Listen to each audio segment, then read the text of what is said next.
¿Qué tal? ¿Cómo están ustedes? Buenas noches, bienvenidos a la entrevista verdadera. Los viernes nos damos el lujo acá de hablar de libros, ¿no es verdad? La semana pasada lo hicimos de una novela y hoy hablamos de este libro. Lo voy a mostrar, usted me dice en la cámara, señores, ahí está. Una nueva constitución para Chile sobre derechos, deberes y poderes. Parte del subtítulo ahí que escriben tres coautores. Ignacio Walker, el senador, Jorge Burgos, el exministro del Interior, y nuestro invitado de hoy, que es cientista político, que también fue ministro, fue embajador de Chile, tiene una larga y destacada trayectoria en nuestra política, incluyendo haber sido quien estuvo a la cabeza, ¿no es cierto?, de la campaña del no, que el 88 terminó ese plebiscito con el que se derrotó a Pinochet. Genaro Arriagada, muchas gracias por acompañarnos. Muchas gracias por invitarme. En la entrevista verdadera. Vamos primero, bueno, vamos a hablar de política también. Genaro Arriagada es militante de la ADC hace más de 50 años. Por ahí. De la coyuntura hablamos, pero también partamos, si te parece, por este libro, que yo le preguntaba antes de entrar a esta entrevista, Genaro, si este título, Una nueva constitución para Chile, no era una discusión falsa. Genaro, lo digo porque cuando uno sincera las cosas, y Ricardo Lagos lo hizo el año 2005 sobre este tema, la verdad es que la actual constitución es ilegítima en su origen, pero ha tenido cerca de 30 modificaciones que la tienen convertida en algo completamente diferente a lo que planeó Pinochet. ¿Es una falsa discusión o no? Como todo en la vida, está lleno de matices. Efectivamente, como tú dices, esta constitución partió ilegítima. El plebiscito que la aprobó fue un fraude. El año 80. Y la estructura de la Constitución era profundamente antidemocrática. A partir del plebiscito del 88 se le empezaron a hacer un conjunto de reformas y, como tú bien dices, son más de 30. Entonces la Constitución quedó en un cuadro en el cual fue ganando respetabilidad. Así es. Han habido 6 gobiernos con esa Constitución. En esa Constitución, bajo esa Constitución, el país ha tenido un desarrollo espectacular, uno de los más grandes, pero cuando tú miras el mundo político, la opinión de la gente, más de un 70-75% de la gente quiere una nueva Constitución. Entonces, correcto. Yo lo que digo es lo siguiente, si la avalancha es que el 75% quiere una nueva Constitución, hagamos una nueva Constitución, pero hagámosla en serio. No partamos te hacía la pregunta, perdón, Genaro, sí. Porque me da la sensación que más que una necesidad de una nueva constitución, se le pueden hacer modificaciones a la actual en algunas cuestiones que están bastante claras, podemos conversarla después, pero lo que ustedes hacen en el fondo también es plantear otra cuestión muy de fondo, que es cambiar el sistema de gobierno que tenemos en Chile. Sí, claro. De uno presidencial, que ha sido la tradición larguísima, salvo algunos años de muy antigua data, después de la revolución de 1891, ¿no es verdad? Así es. Por uno semipresidencial, con menos poder para el presidente, con más poder para el Congreso, con más poder, por ende, para los partidos políticos, lo que, vistas las cosas hoy día, Genaro, es una apuesta bastante arriesgada. Mira, en el mundo lo que predomina son los regímenes parlamentarios. Casi todo el mundo desarrollado, toda Europa son regímenes parlamentarios. Los países de Asia son, salvo Corea del Sur, en general predomina el parlamento. En América, en el continente americano, Estados Unidos es el único régimen presidencial, yo te voy a explicar por qué creo que hay que distinguirlo del resto, pero es un embajador allá. Claro, un sistema presidencial que existe en un sistema de 2 partidos. Partido Republicano, Partido Demócrata, así ha sido durante 200 años, un poco menos, pero ha sido así. En cambio, en América Latina lo que tenemos es un sistema que en este libro nosotros llamamos un presidencialismo exacerbado, donde el presidente de la República no tiene contrapoderes. Y entonces, lo que uno dice, en Chile sería demasiado establecer un sistema parlamentario, entre otras cosas porque los partidos están en crisis, porque la respetabilidad del Parlamento es baja, pero seamos francos, la respetabilidad de la política está en el suelo. Entonces uno cuando llega y dice, ¿qué podríamos hacer? Evitar el mal gobierno. ¿Y cómo se evita el mal gobierno? De que cuando tú tienes un presidente de la República que está elegido, inmediatamente él tiene que proponer un primer ministro. Y entonces uno tiene un jefe de Estado, que es el presidente de la República, que tiene influencia decisiva en materias como las relaciones exteriores, la defensa, ¿me entiendes? Y un jefe del gobierno, y un jefe de gobierno que mantiene en el poder en tanto tenga la mayoría parlamentaria. La mayoría parlamentaria. Si al gobierno le va mal, se cambia el gobierno. Se cambia el gobierno sin crear una crisis política. Por ejemplo, es fuerte decirlo, pero Salvador Allende gobernó en un presidencialismo exacerbado. Salvador Allende no es el único, fueron muchos. Ganó con un 36% de los votos. Después de Alessandri y después Tomic. Después de Alessandri y después Tomic.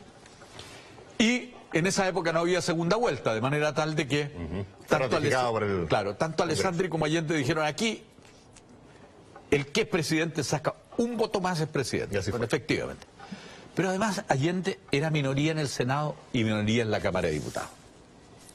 Si hubiera habido un sistema semipresidencial, Salvador Allende habría tenido que construir una alianza que le permitiera, es un esfuerzo de moderación. A la que lo llamó Tomic 20 veces antes que asumiera Allende. Así es. Y se negó la Unidad Popular a esa alianza. Pero no le echemos toda la culpa a Allende también por el otro lado. Pero hubiera caído su primer ministro. Más de alguna vez. Habría caído su primer ministro y se podría haber generado un gobierno de mayor consenso. Digo, no le echemos toda la culpa a Allende porque en esa época estábamos todos locos. Sí, claro. Es decir, el Partido Comunista andaba planteando que la dictadura del proletariado, los socialistas andaban en el monte, la democracia cristiana muy irracionalmente aliada con la derecha, y la derecha, que fue la única que ganó, que creía firmemente que había que destruir el sistema político y establecer cuando se parte con la derecha, la que gana es la derecha. ¿Ah? Claro, y yo creo que le ganó la derecha. Y ganó la derecha y estableció un gobierno durante 17 años. Entonces, ¿qué es lo que uno dice? Establezcamos un sistema semipresidencial como lo hay en Francia, como lo hay en muchos países.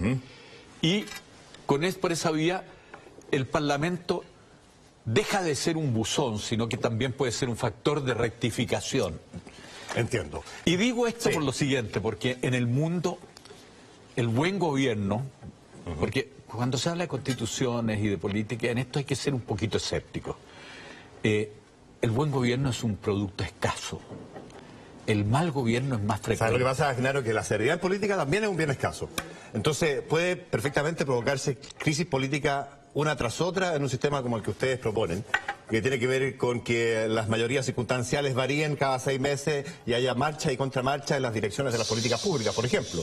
Entonces, no sé si suena tan atractivo como sistema versus el presidencialismo, que ha funcionado relativamente bien. ¿Por qué puede ser malo mantener un presidente con tantos poderes como en Chile? ¿Cuál es la razón de fondo? Bueno, porque supongamos, tú me estás metiendo en la política contingente. Vamos a ir al tiro. Vamos a ir al tiro. Pero aquí tenemos una presidenta que tiene el 18%, 19% de respaldo. Frente a ese cuadro, ¿no parece más razonable que la presidenta llegara y dijera, mire, yo quiero, no estoy hablando de ella, estoy diciendo en el ejemplo hipotético, yo voy a buscar una nueva coalición que le dé a mi gobierno una mayor estabilidad, una mayor fuerza y un mayor respaldo? Ahora, la objeción que tú planteas de que puede haber una gran inestabilidad, eso se soluciona de una manera. Y que de alguna manera se está empezando a solucionar. Veamos cómo vienen las próximas elecciones. No puede haber 30 partidos políticos, porque eso es un escándalo. ¿Qué es lo que está pasando? No funciona en ninguna 33 parte. tenemos, vamos a tener. Sí. Eventualmente. En Brasil son 33. Y si tú sumas los que están en trámite de aprobación, 48. Y el sistema político brasileño se está desmoronando, y conjuntamente con eso se está desmoronando la economía. En el fondo, si uno establece de que para ser partido político y tener representación parlamentaria es tener más del 5% de los votos, aquí en Chile no habría más de 5 o 6 partidos. Y eso es lo que indican todo el mundo que es el límite para el buen funcionamiento. Eso le daría estabilidad al sistema.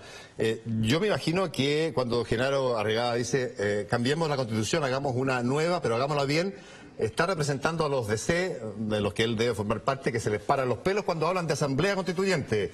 Genaro, ustedes hablan de una convención constituyente para cambiar la Constitución que no tiene nada que ver seguramente con los cabildos y lo que hemos visto hasta ahora. Mire, yo creo que la Constitución, como lo dice un distinguido amigo mío, Patricio Zapata, es la casa de todos.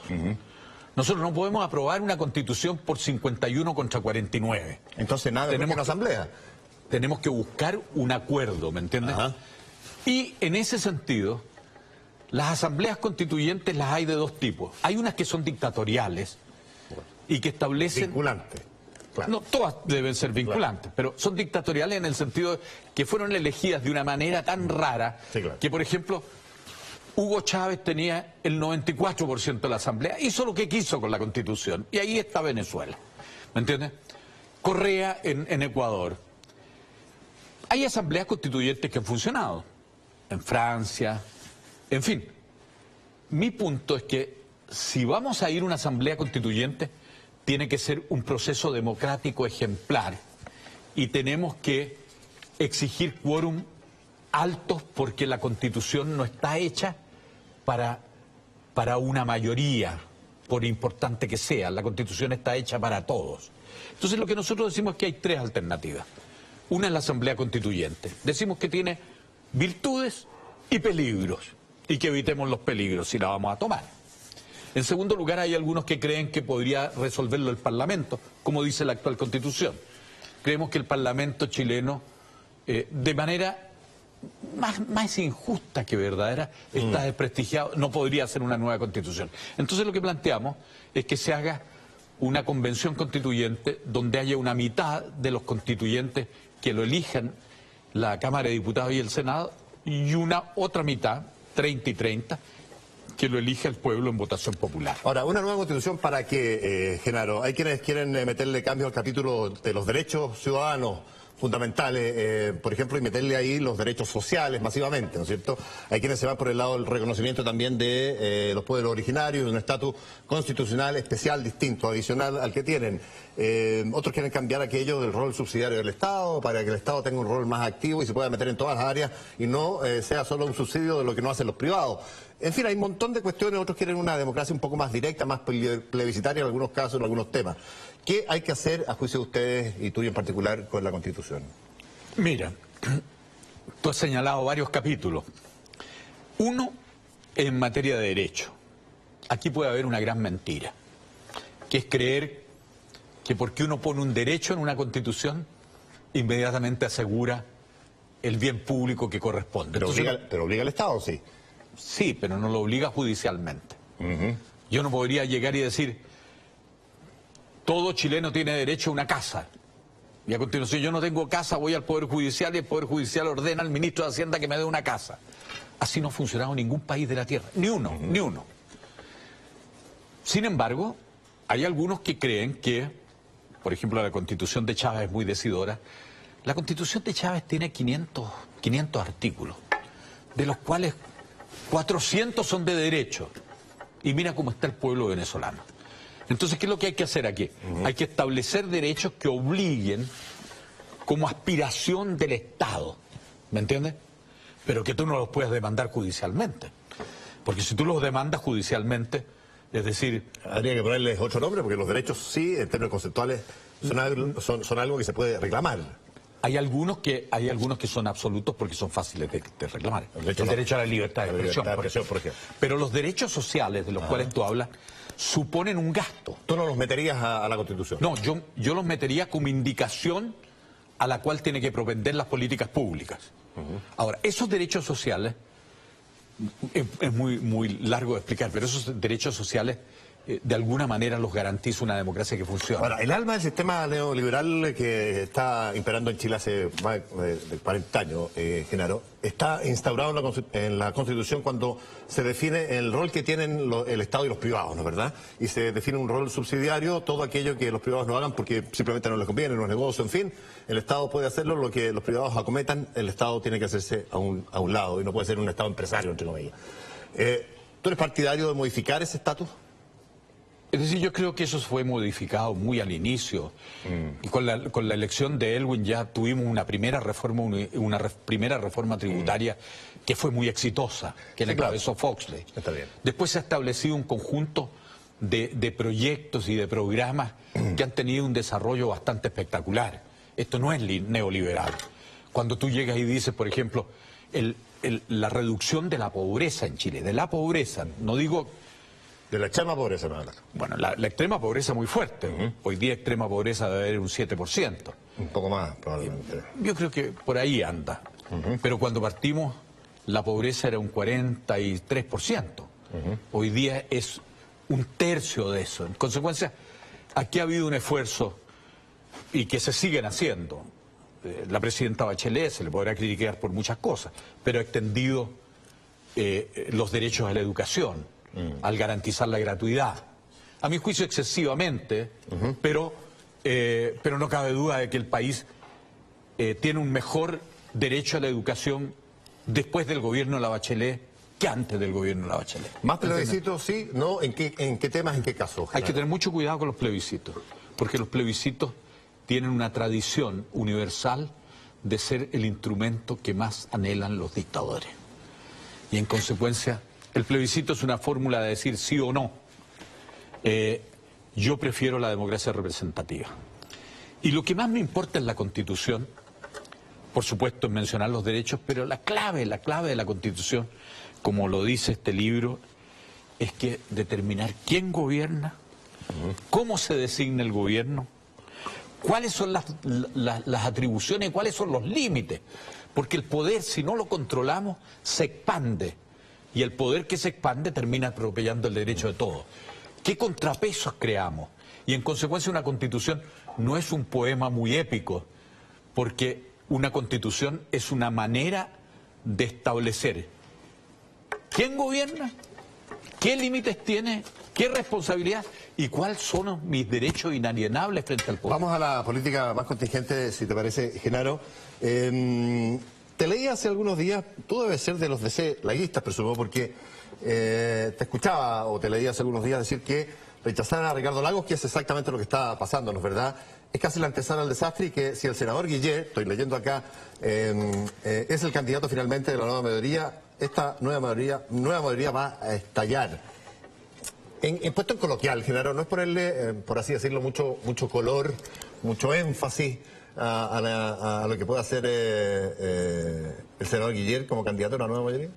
Bueno, primero que nada, yo quiero precisar que yo prefiero hablarte, porque yo no soy dirigente del Partido Demócrata Cristiano, como un analista político como ve las cosas, más allá de que me gusten o no me gusten.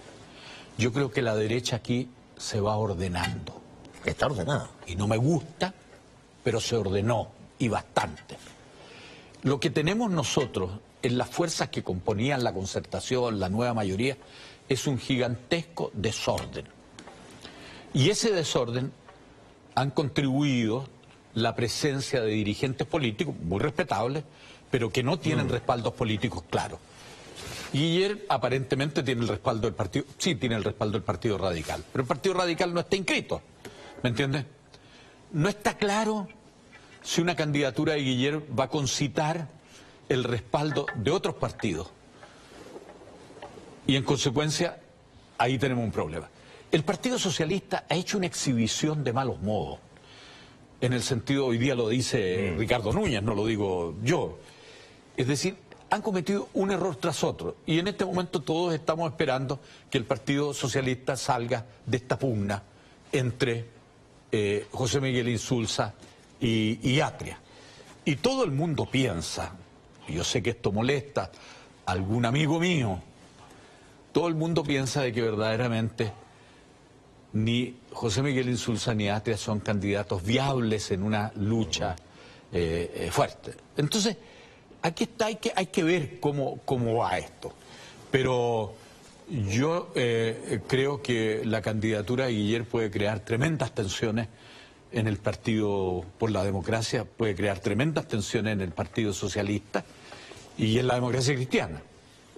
En consecuencia, este no es una carrera corrida. Vamos a ir a la pausa, Genaro Arriagada. A la vuelta seguimos con la coyuntura. Hay quienes sostienen en la misma democracia cristiana, y eso a mí me consta, me lo contó alguien de ahí mismo, destacado, exministro de este gobierno, de ese partido, que cuentan con que eventualmente Ricardo Lagos se baje de la carrera presidencial porque no ha aprendido las encuestas y se baje en favor de Carolina Goich. Conversemos a la vuelta, si te parece, de esta pausa.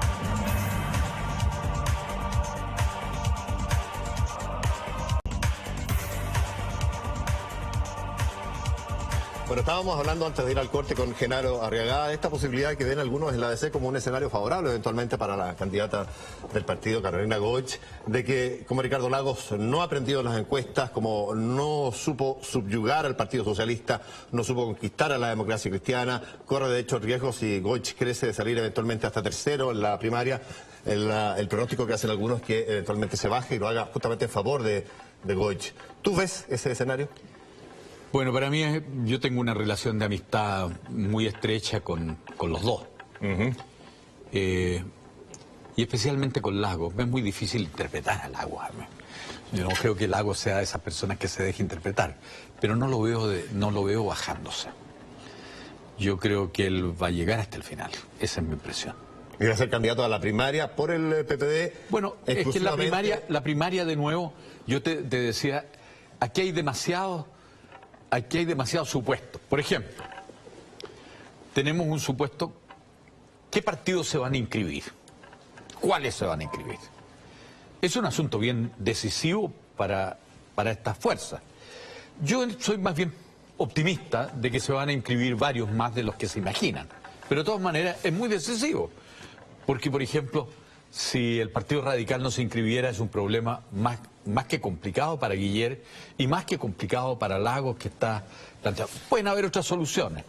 Segundo lugar, el Partido Socialista, ¿cómo va a resolver este lío en que voluntariamente se metió? Y entonces todavía están discutiendo si viene ahora la elección del Comité Central este fin de semana y después va a elegir el Comité Central entre Lagos, Guiller y Lagos, Insulza y Atria. Hoy día venía una información bastante interesante de los senadores y los diputados que están por eso, en fin. Después de eso, las primarias son muy distintas según cómo se definan. Hay una primaria abierta donde vota el que quiere, salvo que esté inscrito en nuestro partido. Y hay primarias cerradas donde votan solo los militantes. La primaria de la nueva mayoría va a ser abierta o va a ser cerrada. Eso determina absolutamente los resultados, evidentemente, porque le da preeminencia a los partidos de mayor tamaño, digamos, evidentemente, uno sobre otro, ¿no? Sí, no, y también, para ser franco, le da preeminencia a lo que se llama el voto estratégico, el tipo que llegue y dice, sí, yo detesto la nueva mayoría, detesto si es abierta, si es cerrada, si es abierta, y voy a ir a votar, voy a ir de turismo electoral y vamos a tener gente de derecha que va a ir a votar a la primaria nuestra, por el candidato que tenga menos chance, gente de Revolución Democrática que entonces ahora, sincerando harto las cosas, no es otra vez una discusión falsa, Genaro, te lo planteo por lo siguiente. Si Guiller, si no Guiller, si Goich, no Goich, si Lagos, no Lagos, es un poco inoficioso discutirlo o inútil, porque da la sensación de, tal como van las cosas, Sebastián Piñera y la centro derecha la tiene bastante fácil a fin de año. Te lo digo por lo siguiente, va bien en las encuestas, parece ser inmune a las acusaciones judiciales que se han hecho, que son montones. Lanzó su campaña primaria, es una primaria que seguramente va a ganar con cierta holgura. Tiene, tú lo decías hace un rato, un Chile Vamos, una coalición detrás bastante ordenada que seguramente el día siguiente de que gane Piñera, o antes incluso, se va a cuadrar detrás de él. Incluso lanzó en el acto de la Quinta de Normal el otro día un programa de gobierno con los mismos ejes que tuvo su primer gobierno, casi sin novedad, y sin embargo va punteando y con las mismas caras, un déjà vu total, y sin embargo va punteando con cierta largueza en las encuestas. Bueno, primero... Yo de verdad, no sé cómo lo ves tú, porque al otro lado tú adviertes, no hay nada ni parecido a eso. Perdón, pero yo creo que en esto hay que ser muy cauto. Este es un país dividido políticamente. Aquí el que gane no va a ganar 60-40. Aquí el que gane va a ganar 52-48. No, Chile ganó 62-38. No, bueno, pero es un cuadro distinto. Lo que yo digo es que este país es un país en el cual no vamos a tener un desarrollo. Aquí la pugna va a ser muy fuerte. No nos olvidemos de que en el caso de Eduardo Frei pasó a la segunda vuelta con el 29%. En la segunda elección, en la primera ganó en primera vuelta por 58, tú fuiste ministro. Sí, estoy de acuerdo. Ahí ganó abrumadoramente. Así es. Pero en la segunda, resulta que Frei obtuvo el 29% de los votos y Meo obtuvo 20%.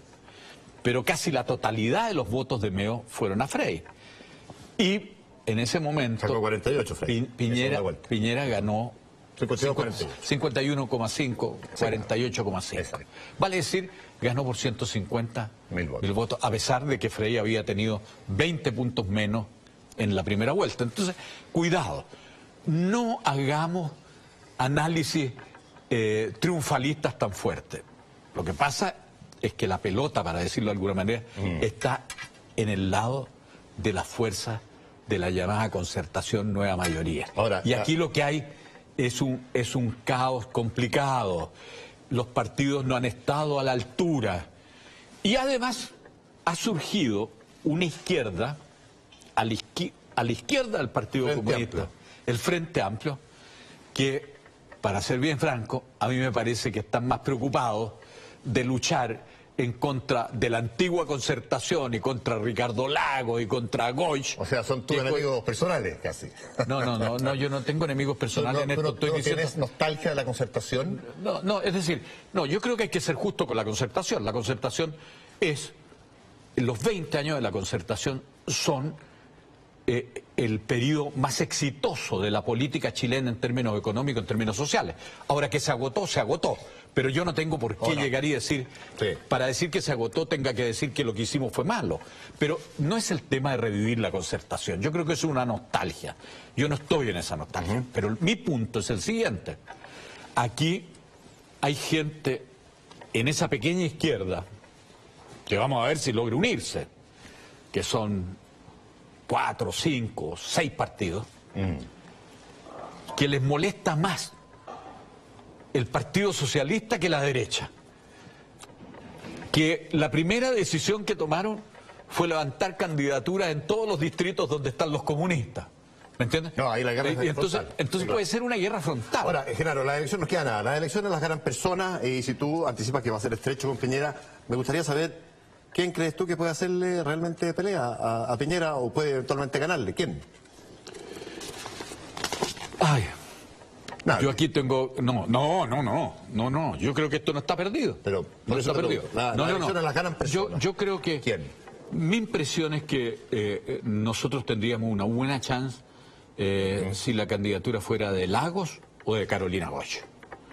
Porque eso significaría un planteamiento que siendo progresista, siendo transformador, atiende al centro. Piñera le saca 20 puntos a cada uno en la encuesta. No, pero mira, en las encuestas, olvidémonos, las encuestas son tan volátiles como... Y yo lo he visto, pues, pensemos en Lawrence Goldborn en un momento determinado. Y el deslumbramiento de la derecha se fumó. Pensemos en Velasco, en Andrés Velasco, pensemos en Meo. No.